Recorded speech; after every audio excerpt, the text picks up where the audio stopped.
सहस्त्रबाहु अर्जुन एक पराक्रमी और शूर वीर योद्धा थे।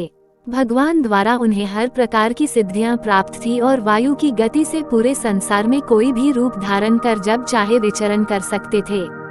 पुराणों के अनुसार सहस्त्रबाहु ने महाराज हेय की 10वीं पीढ़ी मात पद्मिनी और महाराज कृतवीर्य के परिवार में हुआ था। चंद्रवंश कृतवीर्य के पुत्र होने के कारण इन्हें कृतवीर्य अर्जुन के नाम से भी जाना जाता था।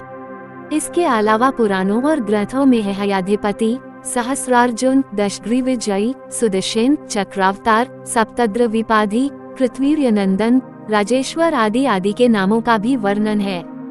कृतवीर्य अर्जुन का उल्लेख कई वेद, वाल्मीकि रामायण, महाभारत जैसे कई हिंदू धर्म ग्रंथों में भी मिलता है।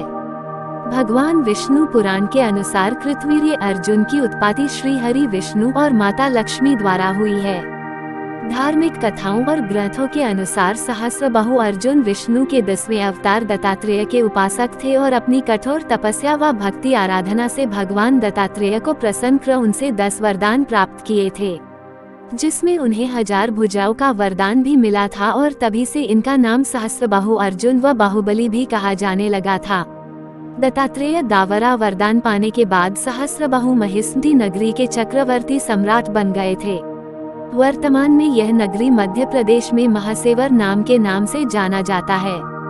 मध्य प्रदेश के वर्तमान शहर माहेश्वर में सहस्त्रबाहु राजेश्वर नाम का भव्य मंदिर भी है, जहां प्रतिवर्ष कार्तिक मास की शुक्ल पक्ष की सप्तमी तिथि को सहस्त्रबाहु की जयंती मनाई जाती है, जो दिवाली के ठीक बाद पड़ती है।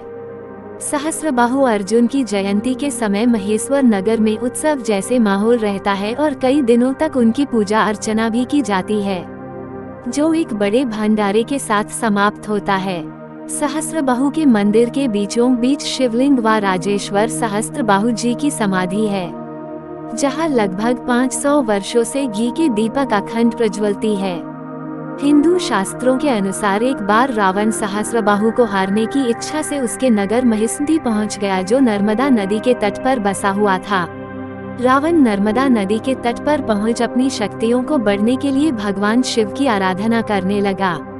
वही कुछ दूरी पर सहस्त्रबाहु भी अपनी रानियों के साथ नदी में जल विहार कर रहे थे और जल विहार करते समय सहस्त्रबाहु ने अपनी हजारों भुजाओं से नर्मदा नदी के पानी के प्रवाह को रोक दिया, जिससे एक तरफ पानी का जल स्तर बढ़ने लगा। अचानक नदी में पानी जल स्तर बढ़ने से तट के किनारे बना रावण का शिवलिंग भी बह गया।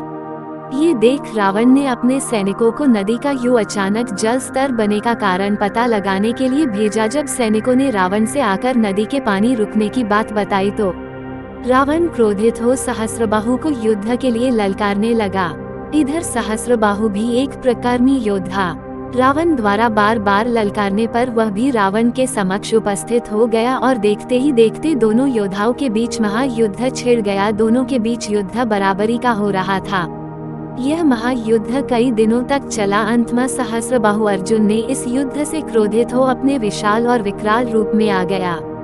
सहस्त्रबाहु अर्जुन के विकराल रूप के सामने रावण बोना सा प्रतीत हो रहा था। सहस्त्रबाहु ने रावण को अपनी हजारों भुजाओं में जकड़ लिया। रावण ने अपनी पूरी शक्ति लगा दी, फिर भी वो आजाद नहीं हो पाया। सहस्त्रबाहु ने रावण को बंदी बना अपने कारागार में डाल दिया, लेकिन बाद में रावण के दादा महर्षि पुलत्स्य ने सहस्त्रबाहु से रावण को छोड़ने का आग्रह किया और सहस्त्रबाहु ने रावण को आजाद कर दिया। अंत में रावण ने सहस्त्रबाहु से मित्रता कर लंका लौट गया।